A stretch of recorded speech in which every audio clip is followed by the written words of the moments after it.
បាទសួស្តីអ្នកខ្លះទាំងអស់គ្នាត្រឡប់មកជួបគ្នាម្ដងទៀតជាមួយនឹងរឿងព្រេងនិទានអ្នកប្រយុទ្ធទៅកាន់ឋានសួគ៌រដូវកាលទី12ភាគទី5បាទយើងតមកពីភាគមុនឃើញថាសៀវយៀនបានប្រើតែមួយក្បាច់ទេគឺអាចយកឈ្នះទៅលើលីតុងបាទហើយចំណែកឯក្រុមរបស់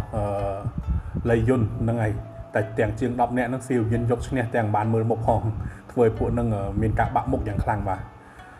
ចឹងហើយក្រោយពេលដែលបានយកឈ្នះទៅលើលីតុងដោយប្រើត្រឹមតែមួយក្បាច់ឃើញថាលីយីងដឹងហើយដែលជាមេគ្រួសារត្រកូលលីហ្នឹងក៏បានចូលខ្លួនមកចង់ប្រកួតជាមួយនឹងសៀវយៀនដោយប្រើធម្មពលត្រឹមតែពាក់កណ្ដាលទេបាទហើយឃើញនេះនោះឪក្មេករបស់សៀវយៀនបាទគូយុនក៏បាននិយាយបន្ទោសទៅឲ្យលីយីងថាខ្លួនឯងចាស់ហើយមិនបានចង់ទៅប្រយុទ្ធជាមួយក្មេងអញ្ចឹងណាហើយលីយុនក៏បាននិយាយថាបើសិនជាគូយុននិយាយអញ្ចឹងទៅហើយយើងមិនចាំប្រកួតក៏បានដែរបាទប៉ុន្តែសៀវយៀនក៏បាននិយាយថាមិនងាយនឹងបាន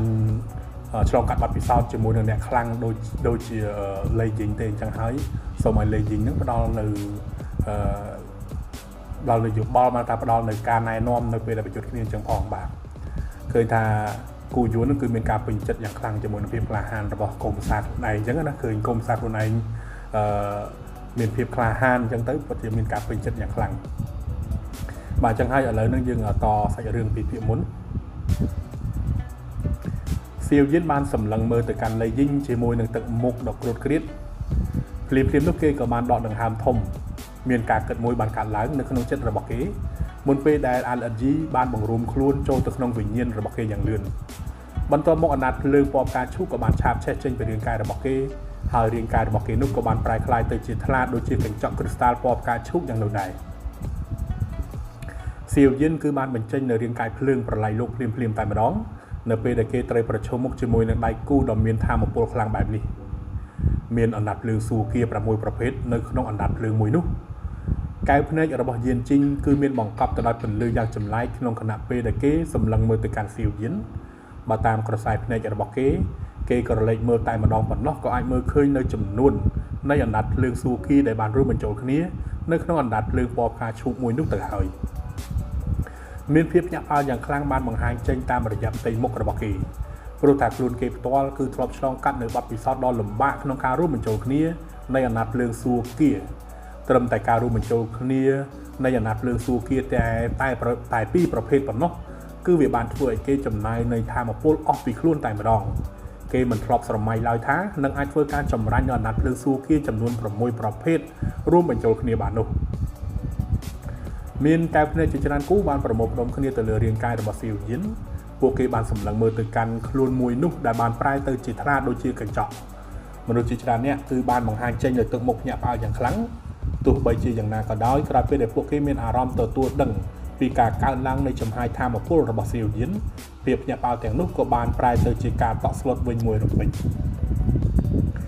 លីតុងដែលទើបតែបានឆ្លងកាត់នៅការប្រយុទ្ធជាមួយនឹងសៀវយៀនគឺបានបង្ហាញចេញនៅស្នាមញញឹមដ៏ជូរចត់ក្នុងខណៈពេលដែលគេបានក្រវីក្បាលពេលនេះគេគឺបានដឹងហើយថាតាមពិតទៅសៀវយៀនគឺបានបន្ធូរដៃឲ្យគេទៀតផងចំហាយនៃថាមពលមួយនេះគឺជារបស់មហាទេពប្រយុទ្ធកាយ7ថ្នាក់ដំបូងទៅហើយអ្នកកំឡោះម្នាក់នេះពិតជាបានប្រើថាមពលរបស់អាណត្តិភ្លើងសួគ៌ដល់កម្រិតមួយដែលខ្ពស់បំផុតមែនមានភាពញាក់ផ្អើលបានបង្ហាញចេញតាមរយៈកែវភ្នែករបស់យានជីងហើយនឹងអ្នកដទៃទៀតក្នុងគណៈពេលដែលពួកគេបាននិយាយរអ៊ូដាក់ខ្លួនឯងលោកមេគ្រួសារលីយីងសាកទទួលនៅការវាយប្រហាររបស់ខ្ញុំនេះទៅមើលមោទនភាពបានកើតមានឡើងនៅក្នុងចិត្តរបស់សៀវយៀនក្នុងគណៈពេលដែលគេបានប្រើអណ្ដាតភ្លើងការឈូប្រឡ័យលោកម្ដងទៀតហើយគេគឺអាចមានអារម្មណ៍ដឹងបានថាថាមពលកំតិចដែលបានផ្ទុះឡើងដូចជាភ្នំភ្លើងបើសិនទៅថាមពលកំតិចគឺបានផ្ទុះឡើងដូចជាភ្នំភ្លើងយ៉ាងនោះដែរមានអណ្ដាតភ្លើងមួយបានបង្រួមគ្នាយ៉ាងលឿននៅក្នុងបាតដៃរបស់សៀវយៀនក្នុងគណៈពេលដែលគេបានវាយចេញទៅមុខវាបានបង្រួមខ្លួនទៅជាអណ្ដាតភ្លើងការឈូក6ពណ៌ក្នុងល្បឿនដ៏គួរឲ្យតក់ស្លុតជាទីបំផុតរលកនៃថាមពលកំតិចដែលមិនអាចទប់ទល់បានគឺបានជះចេញទៅក្នុងគណៈពេលដែលការឈូកភ្លើងបានចេញជារូបរាងរឿងនេះគឺបានធ្វើឲ្យយានជីងហើយនឹងគូយួននៅពីចម្ងាយបានសម្លឹងមើលមុខគ្នាទៅវិញទៅមកពិតជាផ្កាឈូកភ្លើងដ៏គួរឲ្យខ្លាចមែនគូទៅដែលជាព្រឹទ្ធាចារ្យអមតៈម្នាក់ក្នុងចំណោម3នាក់របស់គ្រួសារត្រកូលគូគឺកំពុងតែមានទឹកមុខក្រួតក្រៀតក្នុងគណៈពេលដែលគេសម្លឹងមើលទៅកាន់ផ្កាឈូកភ្លើងដែលស្ថិតនៅក្នុងបាតដៃរបស់សៀវយៀនសូម្បីតែគេផ្ទាល់ ក៏អាចមានអារម្មណ៍ទទួលដឹងពីគ្រោះថ្នាក់ដែលបានបញ្ចេញមកពីវាផងដែរពិតជាមិននឹកស្មានថាផ្កាឈូកភ្លើងដែលស៊ីវយិនបានបង្កើតឡើងក្រោយពេលដែលធម៌ពលរបស់គេបានឡើងមកដល់កម្រិតមហាទេពប្រយុទ្ធផ្កាយ6ហើយនោះនឹងមានធម៌ពលអស្ចារ្យបែបនេះសោះបើសិនជាវាត្រូវបានប្រើនៅពេលដែលហ៊ុនសាដេញតាមពួកគេកាលពីពេលមនុស្សគ្រាន់តែធម៌ពលរបស់ផ្កាឈូកភ្លើងនេះក៏អាចធ្វើឲ្យភាគីម្ខាងទៀតមានការភ័យខ្លាចបានដែរការឈូកភ្លើងគឺបានធ្វើឲ្យមនុស្សជាច្រើនមានអារម្មណ៍តក់ស្លុតក្រោយពេលដែលវាបានបង្ហាញខ្លួនឡើងសូម្បីតែទឹកមុខរបស់លីយីងក៏បានប្រែទៅជាស្រអាប់បន្តិចផងដែរគេពិតជាមានការចាប់អារម្មណ៍យ៉ាងខ្លាំងក្នុងគណៈពេលដែលគេបានបញ្ចេញសម្ដេចឡើងបាតដៃដ៏ធំដូចជាផ្លិតរបស់គេគឺបានឈោងចេញទៅមុខហើយភ្លាមនោះសម្រែកដូចជាផ្គរលាន់មួយក៏បានលាន់លឺចេញពីបាតដៃរបស់គេទៅសាកភ្លក់រសជាតិបាតដៃមហន្តរាយរន្ទះរបស់គ្រួសារត្រកូលលីទៅមើលមានពន្លឺរន្ទះបានជះរស្មីឡើងនៅលើបាតដៃរបស់លីយីងហើយនៅទីបំផុតវាក៏បានប្រែទៅជាពពករន្ទះនោះគឺបានប៉ោងចុះឡើងយ៉ាងលឿនប្រៀបដូចជាបេះដូងដែលកំពុងតែលោតយ៉ាងនោះដែរត្រឹមតែមួយប្រព្រឹត្តភ្នែកប៉ុណ្ណោះជុំវិញទីកន្លែងនេះទាំងមូលក៏បានប្រែទៅជាងងឹតពន្លឺនៃបាតដៃរន្ទះដែលបានរួមខ្លួនរហូតដល់ទំហំស្មើនឹងបាតដៃមួយគឺបានវាចេញទៅជាមួយនឹងពពករន្ទះភ្លាមតែម្ដងនៅទីបំផុតវាក៏បានចូលទៅបុកមួយទំហឹងជាមួយនឹងការឈូសភ្លើងរបស់ស៊ីវយិននៅចំពោះមុខកែវភ្នែកជាច្រើនរាប់មិនអស់ប៉ាំងការផ្ទុះឡើងដ៏ធំមួយគឺបានលាន់លឺនៅជុំវិញពិភពនៃគ្រួសារត្រកូលគូទាំងមូលភ្លាមក្នុងគណៈពេលដែលមានព្យុះកំណាចបានបក់បោកចេញទៅយ៉ាងខ្លាំងដោយមិនមាននរណាម្នាក់អាចរាំងស្ទះបានឡើយប្រឡូកនៃការវាយប្រហារដ៏គួរឲ្យខ្លាចគឺបានច្រានឲ្យស៊ីវយិនត្រូវខ្ទាតថយទៅក្រោយជាច្រើនរយម៉ែត្រលីយីងដែលនៅលើមេឃក៏ត្រូវរេថយទៅក្រោយជាច្រើនជំហានផងដែរហើយភ្លាមនោះរាងកាយដែលប្រៀបដូចជាប្រាសាទពណ៌ទឹកប្រាក់របស់គេក៏បានទប់លំនឹងរបស់ខ្លួនឯងឡើងវិញធម៌ពលរបស់មហាទេពប្រយុទ្ធផ្កាយ8គឺពិតជាមិនធម្មតាមែនស៊ីវយិនអាចទប់ទល់បានទេតើមនុស្សជាច្រើនបានបញ្ចេញសម្លេងឧទានឡើងក្រោយពេលដែលបានមើលឃើញថាស៊ីវយិនមិនបានរងរបួសនោះទេក្រោយពេលដែលត្រូវបានបង្ខំឲ្យថយទៅក្រោយជាច្រើនរយជំហានហើយនោះជាពិសេសគឺលីតុងហើយនិងអ្នកដទៃប៉ុន្មានអ្នកផ្សេងទៀតតែម្ដងគឺពួកគេបានដកដង្ហើមយកខ្យល់ត្រជាក់ដោយមិនដឹងខ្លួនក្បាច់គុណបាតដៃមហន្តរាយរន្ទះគឺជាវិជាគុណកម្រិតមេឃដ៏កម្របំផុតនៅក្នុងគ្រួសារត្រកូលលីលើសពីនោះទៅទៀតវាត្រូវបានបញ្ចេញដោយលីយីងទៀតផងហើយដូច្នេះហើយឥទ្ធិពលរបស់វាគឺពិតជាអាចកំទេចបាននៅសត្វមានជីវិតទាំងអស់ដែលស្ថិតនៅក្នុងរង្វង់500គីឡូម៉ែត្រប៉ុន្តែវាអាចត្រឹមតែបង្ខំឲ្យស៊ីវយិនត្រូវខ្ទាតថយទៅក្រោយជាច្រើនរយជំហានតែប៉ុណ្ណោះប្រឡូកនៃធម៌ពលដ៏គួរឲ្យខ្លាចគឺកំពុងតែបក់បោកនៅលើមេឃក្នុងគណៈពេលដែលមនុស្សគ្រប់គ្នាកំពុងតែមានអារម្មណ៍តក់ស្លុតភ្លាមនោះដែរគូយួនក៏បានក្រវះដៃអាវរបស់គេឡើងហើយលំហអាកាសក៏បានប្រែប្រួលដោយខ្លួនឯងមានប្រហោងខ្មៅដ៏ធំមួយបានកើតមានឡើងមុនពេលដែលវាបានលេបយកនៅធម៌ពលដ៏វក់វីទាំងអស់នោះចេញទៅនៅទីបំផុតគូយួនក៏បានទះដៃអបអសាទរទាំងមានសំណោចយ៉ាងខ្លាំងក្រោយពេលដែលការប្រកួតបានបញ្ចប់លីយីងបាតដៃមហន្តរាយរន្ទះរបស់លោកគឺមានធម៌ពលលើសពី 50% ត្រូវទេអ្នកកំឡោះឯងពិតជាអស្ចារ្យមែនហើយពិតជាស័ក្តិសមខ្លាំងណាស់ដែលជាចំនួនក្រោយរបស់ស៊ីវស៊ុនលីយីងគឺមិនបានបដិសេធនោះឡើយក្រោយពេលដែលគេបានឮបែបនេះជំនួសមកវិញគេបានបញ្ចេញសំណោចយ៉ាងខ្លាំងបាតដៃដែលគេបានវាយចេញទៅនាពេលមុននោះគឺពិតជាបានធ្វើឲ្យរូបគេមានអារម្មណ៍ល្អមែនស៊ីវយិនបានបញ្ចេញសំណោចយ៉ាងជឿចត់ដៃទាំងពីររបស់គេគឺបានប្រែទៅជាស្ពឹកអស់ទៅហើយដូច្នេះគេមិនអាចលើកដៃទាំងពីរឡើងបញ្ចូលគ្នានោះទេគេអាចធ្វើបានត្រឹមតែក្រវីក្បាលហើយបញ្ចេញសំណោចនៅចំពោះមុខកែវភ្នែកដែលពោពេញទៅដោយការគោរពជាច្រើនរាប់មិនអស់នៅជុំវិញរូបគេប៉ុណ្ណោះគូយួនបានបញ្ចេញសំណោចឡើងម្ដងទៀតក្នុងខណៈពេលដែលគេកំពុងតែឈរនៅលើមេឃដៃទាំងពីររបស់គេបានដាក់ទៅក្រោយខ្នងភ្លាមផងដែរគេបានងើបមុខឡើងហើយសម្លឹងមើលទៅកាន់លំហអាកាសមួយដែលទទេស្អាតសំឡេងរបស់គេដែលបាននិយាយចេញទៅគឺប្រៀបបានទៅនឹងផ្គរលាន់ដែលស្ទើរតែអាចធ្វើឲ្យមនុស្សមានអារម្មណ៍ថាស្បែករបស់ខ្លួនឯងត្រូវបានផ្ទុះបែកអស់ទៅហើយហ៊ុនធានទីបើតាមឋានៈរបស់លោកហេតុអ្វីបានជាលោកអាចធ្វើទង្វើលាក់លៀមបានបែបនេះបើសូមភ័យទោសអាចធ្វើទង្វើលាក់លៀមបែបនេះបានពាក្យសម្ដីរបស់គូយួនគឺប្រៀបបានដូចជាការផ្ទុះមួយដែលមិនដឹងកើតឡើងនៅទីណានោះទេដែលវាបានធ្វើឲ្យមនុស្សដែលមានវត្តមាននៅទីនេះទាំងអស់ត្រូវមានរាងកាយនៅនឹងថ្កល់តែម្ដងត្រឹមតែមួយប្រព្រឹត្តភ្នែកប៉ុណ្ណោះកែវភ្នែកដែលពោពេញទៅដោយភាពកក់ស្លុតទាំងអស់នោះក៏បានសម្លឹងមើលទៅលើព ពួកគេបានសម្លឹងមើលទៅកាន់លំហអាកាសដែលទទេស្អាតកម្លាំងធាតុចាប់ផ្ដើមផ្ទុះចេញពីរាងកាយនៃសមាជិករបស់កងទ័ពពណ៌ខ្មៅទាំងនោះដែលជាអ្នកបានមើលនៃការប្រយុទ្ធគ្នារវាងស៊ីវយាននាពេលមុននេះនៅគ្រប់ទិសដៅទាំងអស់ហ៊ុនធានទីឈ្មោះដែលគូយួនបានបន្លឺឡើងគឺហាក់ដូចជាបានផ្ទុះនៅក្នុងត្រចៀករបស់ស៊ីវយានយ៉ាងនោះដែររឿងនេះគឺបានធ្វើឲ្យកណ្ដាប់ដៃរបស់គេត្រូវស្ដាប់បញ្ចូលគ្នាដោយយឺតបរិះម្នាក់នោះហើយគឺជាជនបង្កដែលស្ទើរតែបានធ្វើឲ្យគ្រួសារត្រកូលសៀវត្រូវរលាយបាត់ទៅទាំងស្រុងនៅទីបំផុតគេនឹងបង្ហាញខ្លួនឡើងហើយសមាជិកនៃគ្រួសារត្រកូលគូទាំងអស់ប្រុងប្រយ័ត្នព្រឹត្តិការណ៍អមតៈទាំង3របស់គ្រួសារត្រកូលគូបានហោះសម្រុកឡើងទៅលើមេឃក្នុងពេលជាមួយគ្នាមានសម្រែកបានបន្លឺឡើងនៅជុំវិញបរិវេណនោះទាំងមូល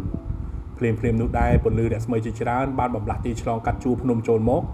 អ្នកខ្លាំងរបស់គ្រួសារត្រកូលគូទាំងអស់បានបង្ហាញខ្លួនព្រមគ្នាមុនពេលដែលមានចំហាយនៃថាមពលដ៏មហិមាបានផ្ទុះឡើងទៅលើមេឃយ៉ាងលឿនបើទោះបីជាទីនេះគ្មានអ្វីក៏ដោយពួកគេក៏មិនបានបង្វែរក្រសែភ្នែកចេញពីទីនោះដែររៀមច្បងគូយួនតើមានរឿងអ្វីមែនទេទឹកមុខរបស់យានជីងហើយនឹងលៃយីងគឺបានប្រែទៅជាមានសភាពគ្រោតគ្រាត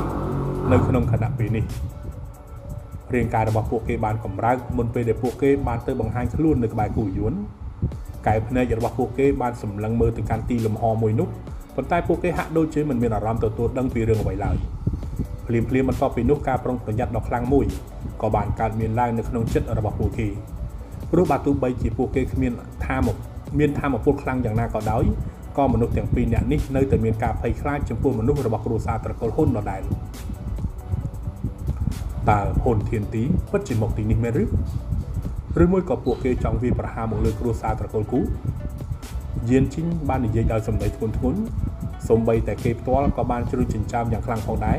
ក្រោយពេលដែលបាននិយាយចេញនៅពាក្យសម្ដីទាំងអស់នោះគ្រួសារត្រកូលគូគឺមិនមែនជាអ្វីដែលគ្រួសារបុរាណដទៃអាចប្រៀបផ្ទឹមបាននោះទេបើទោះបីជាគ្រួសារត្រកូលហ៊ុនបានប្រើកម្លាំងទាំងអស់ដើម្បីធ្វើការវាយប្រហារក៏ដោយមើលទៅវានៅតែមានការលំបាកយ៉ាងខ្លាំងដដែលបើសិនជាពួកគេចង់កំទេចគ្រួសារត្រកូលគូដូចជាពួកគេធ្វើទៅលើគ្រួសារត្រកូលលីងនោះគូយួនគឺមិនបានឆ្លើយតបនោះទេគេនៅតែសម្លឹងមើលទៅកាន់ទីនោះដោយមិនដកក្រសែភ្នែកចេញឡើយជួរភ្នំទាំងមូលដែលដើមឡើយមានសភាពអ៊ូអរមិនធម្មតាគឺបានប្រែទៅជាមានសភាពស្ងប់ស្ងាត់ទាំងស្រុងពួកគេថែមទាំងអាចស្ដាប់ឮនៅចង្វាក់បេះដូងរបស់អ្នកដទៃដែលកំពុងតែលោតទៀតផងមនុស្សគ្រប់គ្នាគឺអាចយល់បានយ៉ាងច្បាស់ថាតើនឹងមានរឿងអ្វីកើតឡើងបើសិនជាគ្រួសារត្រកូលហ៊ុនពិតជាបានបង្ហាញខ្លួនឡើងនៅក្នុងថ្ងៃនេះមែនហេតុការណ៍មួយនោះប្រកាសជាអាក្រក់ជាងឆ្ងាយណាស់ទៅនឹងសង្គ្រាមដែលបានកើតមានឡើងនៅឯគ្រួសារត្រកូលយ៉ាវ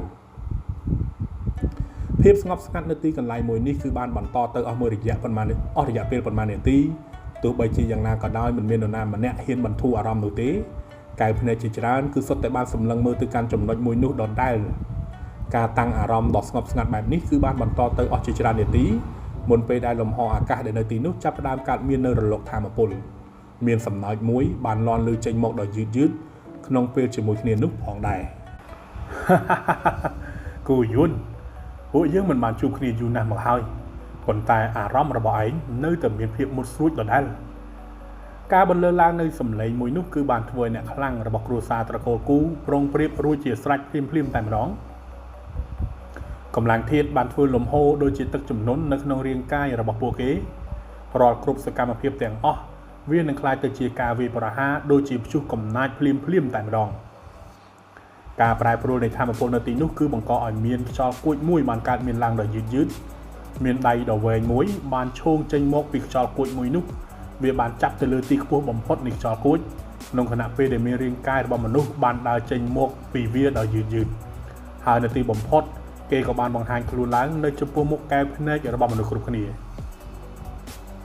មនុស្សដែលបានដើរចេញមកពីខ្យល់គួចមួយនោះគឺមានសម្លៀកបំពាក់ពណ៌សលីប្រផេះ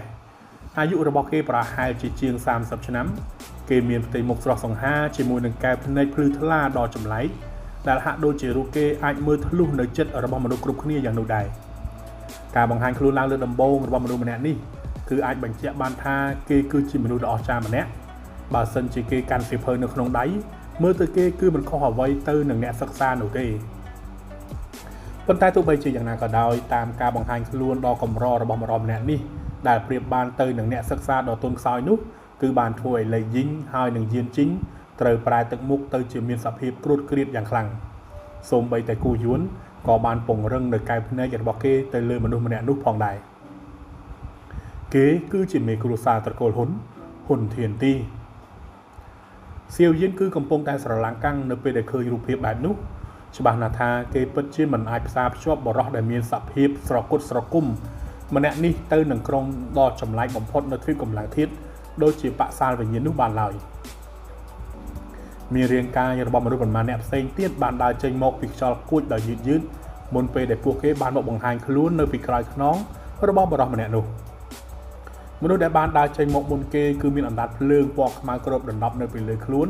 ដោយគេម្នាក់នោះគឺជាអណ្ដាតភ្លើងលេបស្រមោលដែលសៀវយៀនធ្លាប់បានជួបនៅឯគ្រួសារត្រកូលយ៉ាវកាលពីពេលមុននៅពីក្រោយខ្នងរបស់គេគឺជាអ្វីដែលត្រូវបានគេហៅថាមហាទេពបិសាចទាំង4នៃគ្រួសារត្រកូលគូសំទោសនៃគ្រួសារត្រកូលហ៊ុនមើលទៅវាពិតជាមានការលំបាកខ្លាំងណាស់បើសិនជាចង់រកខ្សែប្រយុទ្ធជួរមុខដែលខ្លាំងបែបនេះនៅក្នុងទ្វីបកម្លាំងធាតុទាំងមូលនោះជាមួយនឹងការបង្ហាញខ្លួនឡើងរបស់មនុស្សទាំងអស់នេះព្រឹទ្ធាចារ្យរបស់គ្រួសារត្រកូលគូទាំងអស់ក៏បានចាប់ផ្ដើមបង្ហាញចេញនៅទឹកមុខដែលពោពេញទៅដោយភាពតានតឹងមានរបាំងពន្លឺជាច្រើនស្រទាប់ត្រូវបានកើតមានឡើងនៅជុំវិញជួរភ្នំទាំងមូលហើយពន្លឺទាំងអស់នោះគឺបានប្រទាក់គ្នាទៅវិញទៅមកដែលបានធ្វើឲ្យវាមានរូបភាពដ៏អស្ចារ្យបំផុតថ្ងៃនេះ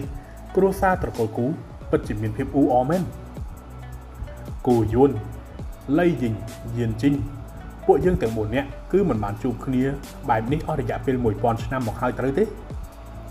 បរិះឈុតសដែលនៅលើមេឃគ្រាន់តែបានបង្ហាញចេញនៅស្នាមញញឹមបន្តិចប៉ុណ្ណោះនៅចំពោះមុខរបាំងការពារដែលមានចំនួនរាប់មិនអស់ដែលនៅខាងក្រោមសំឡេងរបស់គេគឺពិតជាមានសភាពទន់ភ្លន់ក្នុងខណៈពេលដែលគេនិយាយហ៊ុនធានទីនេះគឺជាកន្លែងដែលឯងមិនគួរមកនោះទេកែវភ្នែករបស់គូយួនគឺបានសម្លឹងមើលទៅកាន់បរិះឈុតសក្នុងខណៈពេលដែលគេបាននិយាយចេញទៅគ្មានកន្លែងណាដែលយើងមិនអាចទៅបាននោះឡើយហ៊ុនធានទីបាននិយាយតែមានសំណោច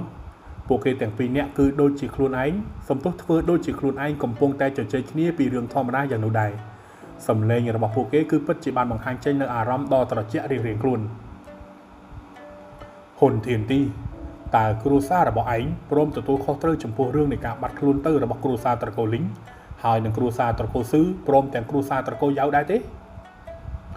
លីយីងបានបញ្ចេញសម្រែកឡើងបើទោះបីជាគេបានដឹងពីស្ថានភាពខ្លះៗហើយក៏ដោយក៏គេនៅតែចង់ហាមាត់ដើម្បីសួរដោយខ្លួនឯងដែរមានចម្លើយដែលពួកឯងចង់ដឹងនៅក្នុងចិត្តរបស់ពួកឯងអស់ទៅហើយហ៊ុនធានទីគ្រាន់តែបានឆ្លើយតបទាំងមានស្នាមញញឹមប៉ុណ្ណោះក្រសែភ្នែករបស់គេបានក្រឡេកមើលទៅកាន់ទីតាំងនៅខាងក្រោមហើយមានភាពត្រជាក់ដោយមិនដឹងខ្លួនគឺបានកើតមានឡើងនៅក្នុងជម្រៅដ៏ជ្រៅបំផុតនៃវិញ្ញាណរបស់មនុស្សនៅពេលដែលមានបុគ្គលណាម្នាក់ត្រូវបានសម្លឹងមើលដោយកែវភ្នែករបស់គេបើទោះបីជាក្រសែភ្នែករបស់គេហាក់ដូចជាធម្មតាក៏ដោយប៉ុន្តែវាស្ថិតនៅក្រោមភាពត្រជាក់ដែលគ្មានមនោសញ្ចេតនាសោះនៅខាងក្នុងនោះវាហាក់ដូចជាអ្វីគ្រប់យ៉ាងដែលនៅក្នុងពិភពមួយនេះមិនខុសអ្វីទៅនឹងស្មៅនោះទេនៅក្នុងកែវភ្នែករបស់គេឯងគឺជាអ្នកទទួលខុសត្រូវចំពោះរឿងនោះមែនទឹកមុខរបស់យានជីងហើយនឹងលីយីងបានប្រែទៅជាស្រអាប់ភ្លាមក្រោយពេលដែលបានស្ដាប់ឮនៅការឆ្លើយតបរបស់ហ៊ុនធានទីស្ដេចលេបវិញ្ញាណរបស់គ្រួសារលេបវិញ្ញាណកាលពីពេលមុនមើលទៅគឺត្រូវបានលេបយកដោយអំណាចភ្លើងលេបស្រមោលហើយតើត្រូវទេលើសពីនោះទៅទៀតនោះក៏ជាមូលហេតុដែលគ្រួសារត្រកូលហ៊ុនរបស់ឯងអាចបន្តរស់រានមានជីវិតមកដល់ពេលនេះដែរកែវភ្នែករបស់គូយួនបានសម្លឹងមើលទៅកាន់រូបរាងខាងបាទសំទោសបានមើលទៅកាន់រាងកាយរបស់មនុស្សដែលបានគ្របដណ្ដប់ទៅដល់អណ្ដាតភ្លើងពណ៌ខ្មៅឈរនៅពីក្រោយហ៊ុនធានទីហើយនិយាយបន្តទៀតថាបើយើងបានដឹងពីរឿងនេះកាលពីពេលមុននោះយើងគួរតែកម្ចាត់ឯងចោលឲ្យហើយគូយួនឯងវាតម្លៃខ្ពស់ទៅលើខ្លួនឯងពេកហើយអ្វីត្បិតតែឯងអាចយកឈ្នះមកលើយើងបានមែនកាលពីពេលមុនប៉ុន្តែឯងគ្មានសមត្ថភាពក្នុងការដែលចង់កម្ចាត់យើងចោលទាំងស្រុងនោះទេអណ្ដាតភ្លើងពណ៌ខ្មៅដែលបានគ្របដណ្ដប់នៅពីលើរាងកាយរបស់មនុស្សម្នាក់នោះបានឆាបឆេះឡើងភ្លាមនៅពេលដែលគេបានឮបែបនេះគេបានបញ្ចេញសំណោចយ៉ាងចម្លែកហើយនិយាយបន្តទៀតថាលើសពីនោះទៅទៀតយើងគួរតែអរគុណទៅលើអ្វីដែលឯងបានធ្វើហើយបើសិនជាមិនមែនដោយសារតែរឿងមួយនេះដែលបានធ្វើឲ្យយើងសំងំធ្វើការហ្វឹកហាត់អស់រយៈពេល1000ឆ្នាំមកទេ យើងក៏ប្រហែលជាមិនអាចមានធម៌ពលឡើងមកកាន់កម្រិតមហាទេពប្រយុទ្ធផ្កាយ9នេះបានដែរក្រៅពីគូយួនចេញទៅអ្នកដតីទៀតដែលមានវត្តមាននៅទីនេះសុទ្ធតែមានទឹកមុខប្រែប្រួលទាំងអស់នៅពេលដែលពួកគេបានស្ដាប់ឮនៅពាក្យសម្ដីរបស់អាណាចភ្លើងលៀបស្រមោលមហាទេពប្រយុទ្ធផ្កាយ9អញ្ចឹងឬនោះគឺជាធម៌ពលដ៏កំពូលបំផុតនៅក្នុងពិភពលោកមួយនេះក្នុងពេលបច្ចុប្បន្នបើនិយាយចំទៅវាមិនមានន័យថាគ្រួសារត្រកូលហ៊ុនគឺមានមហាទេពប្រយុទ្ធផ្កាយ9ដល់ទៅ2រូបទេឬគេពិតជាមានធម៌ពលកម្រិតមហាទេពប្រយុទ្ធផ្កាយ9មែនទឹកមុខរបស់សៀវយានបានប្រែទៅជាស្រអាប់ក្នុងគណៈពេលនេះមហាទេពប្រយុទ្ធផ្កាយ9 2រូបរឿងនេះសូម្បីតែគ្រួសារត្រកូលគូក៏មិនអាចប្រៀបផ្ទឹមជាមួយនឹងពួកគេបានដែរអញ្ចឹងគឺតើបានជាអាណត្តិភ្លើងលៀបស្រមោលអាចដឹកនាំមនុស្សមួយក្រុមដើម្បីកំទេចគ្រួសារត្រកូលយ៉ាវបានធម៌ពលរបស់គេគឺពិតជាគួរឲ្យខ្លាចពេកហើយយើងបានដឹងរឿងនេះចាប់តាំងពីពេលដែលឯងអាចលេបនៅពិភពគ្រួសារត្រកូលយ៉ាវចូលទៅក្នុងខ្លួនរបស់ឯងមកម្លេះត្រឹមតែជាមហាទេពប្រយុទ្ធផ្កាយ9បើសិនជាយើងមានឱកាសយើងនឹងបង្ខាំងឯងទុកជារៀងរហូតគូយួនបាននិយាយឡើង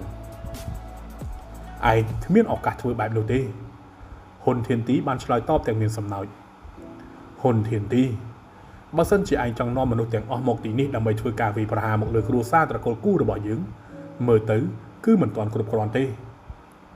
គូយួននៅតែមានចិត្តស្ងប់ហើយចរិតជាមេដឹកនាំក៏ត្រូវបានបង្ហាញចេញមកផងដែរវាពិតជាមិនគ្រប់គ្រាន់មែនហ៊ុនធានទីបានងក់ក្បាលហើយក៏មិនបានបដិសេធដែរចិញ្ចាមរបស់សៀវយានបានរួមបញ្ចូលគ្នាក្នុងគណៈពេលដែលគេកំពុងតែសម្លឹងមើលទៅកាន់រូបភាពមួយនោះពីខាងក្រោមបើទោះបីជាសមាជិករបស់គ្រួសារត្រកូលហ៊ុនបានបង្ហាញខ្លួនឡើងប៉ុន្តែពួកគេក៏មិនបានបង្ហាញចេញនូវសញ្ញាថានឹងធ្វើការវាយប្រហារដែរទោះបីជាយ៉ាងណាក៏ដោយសៀវយានគឺអាចយល់បានយ៉ាងច្បាស់នៅក្នុងចិត្តរបស់គេថាមនុស្សទាំងអស់នេះប្រកាសជាមិនធ្វើអ្វីដែលគ្មានប្រយោជន៍នោះឡើយហើយដូច្នេះវាច្បាស់ជាមានមូលហេតុនៅពីក្រោយសកម្មភាពមួយនេះជាមិនខានតើពួកគេអាចប្រើនៅឱកាសមួយនេះដើម្បីបំបីក្បួនឬមួយក៏ធ្វើអ្វីដែរទេការគិតមួយនេះបានកើតមានឡើងហើយក៏បាត់ទៅវិញគូយួនគឺពិតជាមនុស្សម្នាក់ដែលខ្លាំងសម្បើមណាស់គេមិនចាញ់ហ៊ុនធានទីបន្តិចឡើយបើនិយាយពីរឿងធម៌ពលវាប្រកាសជាមានការលំបាកខ្លាំងណាស់ដែលភាគីម្ខាងទៀតអាចធ្វើអ្វីបានដោយជោគជ័យនៅចំពោះមុខគូយួននោះសរុបមកនេះគឺដោយសារតែគូយួនគឺមិនមែនជាយ៉ាវតាន់នោះទេលោកមេគ្រួសារគូយួនប្រយ័ត្នពួកគេប្រើល្បិចយានជីនដែលនៅលើមេឃបាននិយាយដោយសម្ដីធ្ងន់ធ្ងរឃើញយ៉ាងច្បាស់ថាគេក៏បានយល់ពីទង្វើរបស់គ្រួសារត្រកូលហ៊ុនថាពិតជាមានអ្វីអាចកំបាំងជាមិនខានហ៊ុនធានទីគ្រាន់តែបានបង្ហាញចេញនូវស្នាមញញឹមបន្តិចប៉ុណ្ណោះទៅនឹងការរំលឹករបស់យានជីនដៃទាំងពីររបស់គេបានដាក់ទៅក្រោយគេមិនបាននិយាយអ្វីនោះឡើយអ្វីដែលគេធ្វើគឺគ្រាន់តែឈរនៅលើអាកាសហើយប្រឈមមុខដាក់គ្នាជាមួយនឹងក្រុមរបស់គូយួនប៉ុណ្ណោះរូបភាពដ៏ចម្លែកបែបនេះគឺបានធ្វើឲ្យចិញ្ចើមរបស់សៀវយានត្រូវរួមបញ្ចូលគ្នាកាន់តែខ្លាំងរាងកាយរបស់គេបានកម្រើកហើយក៏បានទៅបង្ហាញខ្លួននៅក្បែរស៊ុនអឺ